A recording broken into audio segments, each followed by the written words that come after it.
very good up-and-coming YouTuber by the name of Alicorn TV recently shared a video covering a leaked email from an employee at Ubisoft sent directly to him that completely exposed the gaming giant's currently ongoing inner destruction.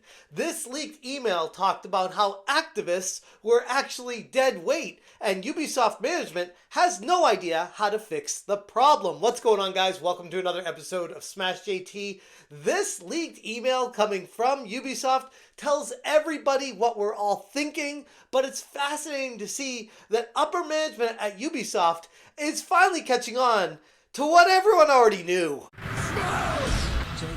Hit that subscribe, give me a like, and check out SmashJT.com for the full article breaking down this leaked email from Alicorn TV. In his video, Alicorn went through the details, discussing information that shed even more light on Ubisoft's struggles, organizational inefficiencies, and their increasing alienation from their own developers and the gaming audience in general. Whether this person is real, whether this person actually works at Ubisoft, as you can imagine, this person is a little bit standoffish.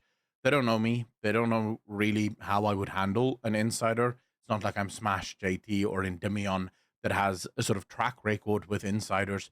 This would be the first insider ever that I'm speaking to outside of Blizzard Entertainment. Alicorn not only received an email from this Ubisoft insider, but also contained within it was a revealing PDF. That document allegedly originated from someone on Ubisoft's marketing research team, detailing the company's repeated failures. What stood out to me was how Ubisoft developers were laughing at the document, as all it did was highlight the very same issues that they'd been raising for years, issues that Ubisoft management specifically had ignored until it became an actual crisis. But fundamentally, it's pretty weird. So firstly, the developer reveals to me their own frustrations and actually tells me that them and a lot of their friends that work at Ubisoft just burst out laughing when they saw this PDF.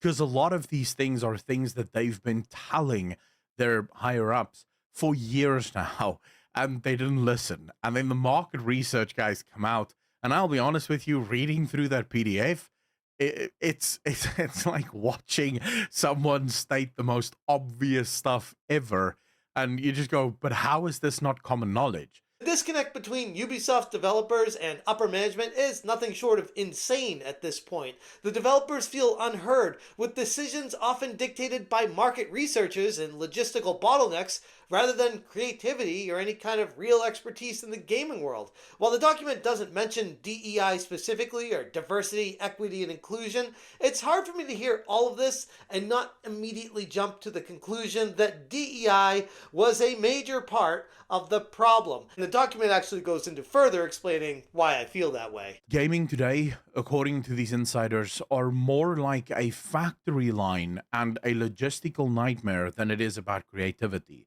Alicorn described the insider's comparison of Ubisoft's game development process to a factory line, where creativity gets completely suffocated by endless layers of bureaucracy. Not that anyone's really surprised at this point. As I've said, it feels like a million times by now, Ubisoft is bloated to the extreme. We're talking of just under 20,000 employees worldwide under the Ubisoft umbrella, and this company is barely managing to put out games worth playing. You could slash that employment in half, and nobody would even notice a difference with the games. The insider that works in QA actually revealed to me that just getting bugs fixed is almost impossible. The amount of bugs that they will report to a company, and then after a couple of weeks, they'll just get a works as designed, won't fix. The insider went on to lament the logistical nightmares that they've been dealing with involved in even the most minor of all tasks, such as fixing bugs on games. Developers face weeks of meetings just to approve a fix, making meaningful progress nearly impossible on the games they're working on. Speaking from personal experience, when I was a quality assurance tester at Sony, hearing this is kind of abhorrent. Like, How do you even function as a company if you're working on fixing these bugs as a QA tester, knowing that there's going to be a brick wall at the end of the road? What's even the point of trying to work on them in the first place? When I worked as a QA tester, I would find the bugs, I would log them in the system, and sometimes I would even meet with developers, sit by them, and explain to them the specific problems with it to make sure we could come to a conclusion and ensure it gets fixed. Whereas I hear this story and it feels like Ubisoft didn't give a crap about the QA testers or fixing any problems with games. They'd rather have people sit in meetings than actually resolve problems. Getting a bug fixed isn't as quick as the developer just quickly making a couple of changes. The logistical nightmare that is fixing a bug just makes it not a top priority for a lot of developers. They don't want to go through all of that.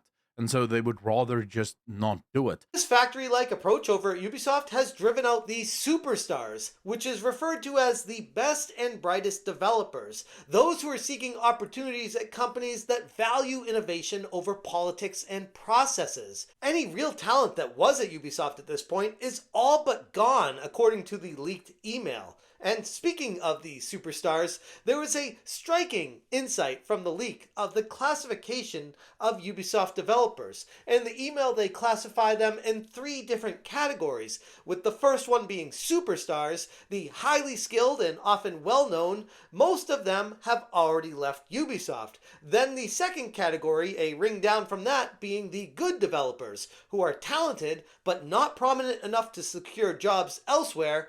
And then you have the problematic employees, referred to as the dead weight. And these were the people that we're referring to as the activists. Then there's the what he refers to as the good developers, but they don't have brands.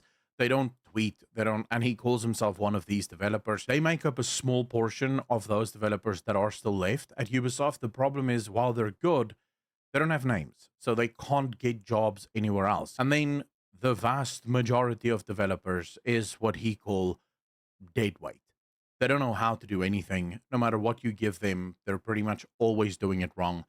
But what they're very good at is social change, pushing social change. The insider went on to specifically criticize the third group, suggesting that they prioritize social change and activism over actual game development, further alienating any of the actual talent that remains at Ubisoft.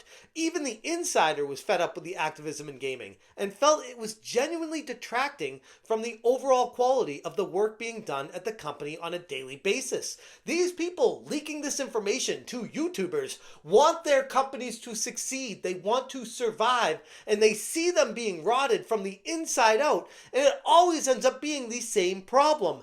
Activists! So basically, if you can't do the job that you were hired for, make sure that you become a political activist, is what I took from that. The leaked PDF pointed to Ubisoft finally recognizing that their failed attempts to cater to the widest audience possible, read the modern audience. While Akelorn didn't show the PDF specifically for fear of giving away the source, everything he talks about lines up with how Ubisoft had come out with additional information on Assassin's Creed Shadows in the following days after he got the leaked email. So I'm inclined to believe him. He comes across as a very trustworthy source. And honestly, he's a good YouTuber. He's someone that I've been watching for a while, and I could see a developer watching him and trusting him with the information. So take it with a grain of salt as a rumor, which he even says in his video, but at the same time, it all kind of checks out. Casual gamers only buy about 1.4 games a year. So trying to make games for the casual audience will almost never work because they only, and this is where it gets really funny, casual gamers only buy games when it is must-have games as deemed by expert gamers. The leaked document also discussed Ubisoft's research, revealing casual gamers buy an average of 1.4 games a year, often following the recommendations of hardcore gamers and influencers. Now, at no point here do they actually mention DEI, but from what I've been told by the insider, they wouldn't mention DEI. But reading through the whole document, you get a sense that they are talking about DEI without ever actually naming it. because obviously they don't want to become page news for the gamer or PC games. Interestingly, as I stated earlier, the document avoids mentioning DEI, diversity, equity, and inclusion initiatives directly. It's clear to anyone paying attention here that the way Ubisoft is breaking everything down, that they are now picking up on the concerns of how DEI has completely destroyed their industry. But they do state very clearly, you figure out who the audience is, you make that game for that audience, and it doesn't matter who is excluded, it doesn't matter who doesn't like the game, you have your audience. Then we get to the team leadership at Ubisoft and how it's devolved into a role defined by endless meetings and logistics, like I said earlier, with little to no creative involvement, and as a result, capable developers avoid taking any leadership roles, leaving those roles to the far less competent individuals who perpetuate dysfunction and prioritize non developmental agendas, because at the end of the day, the people that are taking these jobs are not qualified. They are, most people would look at saying they're potentially DEI hires taking on these positions, unqualified being a developer, and then propping up activism as something to stand on because they don't actually have any talent and development in the first place. It's a downward spiral where management roles were ended up being given out to anybody but actual qualified leaders at the company. Being a team lead is now such a horrendous job that most good developers, so people who actually care about making video games, don't want to become a team lead ever, because team leads no longer develop games. Team leads just sit in meetings all day figuring out the logistics of how to make a video game. So your good developers, they don't become team leads, which automatically means it's the bad ones that become the team leads and start pushing for social change and all the rest of it. The PDF reportedly compares the performance of AAA blockbusters against indie titles, many of which achieve remarkable success with bare bones resources. Ubisoft's insanely high budgeted projects always seem to lag behind the smaller, focused games from the indie developers. PDF actually highlights just how bad AAA games have become. They start with a slide that shows 10 different games, some of them being outside sort of double A games, and then some of them being super big AAA games. The super big AAA games all run hundreds of millions of budgets. Some of these games on here, like Palworld, were made by 6 people, right? So clearly not hundreds of millions of dollars. And then they ask them, how do you think these games did? And as it turns out, the big budget AAA games was dead last on that list. And this here was proof that the sheer nature of Ubisoft's current practices are unsustainable in the long run, and highlights a complete failure to adapt to the changing industry dynamics, because at the end of the day, Ubisoft thinks that what they used to do that was working would just work forever, instead of taking a step back and saying, looks like the market's changing a little bit, and this is the type of game and style that players actually want. They went the opposite direction. So making a game for the hardcore audience will automatically mean that a lot of casual gamers will also buy it. Whereas making a game for the more sort of general audience will almost always put off the hardcore gamer, because hardcore gamers care about one thing and one thing only. Is this a must have game? And what void does it actually fill? The insider's message corroborates long-standing criticisms of Ubisoft's leadership being detached from both its workforce and the gamers playing the games. Ubisoft's heavy reliance on market research rather than, listening to their own developers or understanding the player base has left the company struggling to remain relevant in a rapidly evolving industry. And at this point, based off the finances that Ubisoft has and their what feels like an all-time low of stock price, they are not long for this planet. And they got no one to blame but themselves. Anyway, I'm going to leave it there. If you guys want more information, check out smashjt.com for the full article. I will link it in the description below. If you guys aren't familiar with Ekalorn, I will link his video in the description below as well. It was a banger video, and he's a great channel. Highly recommend you guys checking him out. If you appreciate what I'm doing, hit that join button. Thank you so much for watching, and as always, you stay smashing. There's just so little space for actual creativity. I've worked in marketing for my entire career, but primarily in tech companies. Even though I'm not a hardcore gamer like some around here, even if I don't have a video game experience, I could be an interesting profile for the company. I studied Chinese language. Myself, I'm not a hardcore player, but I really like this environment that people are pure and creative.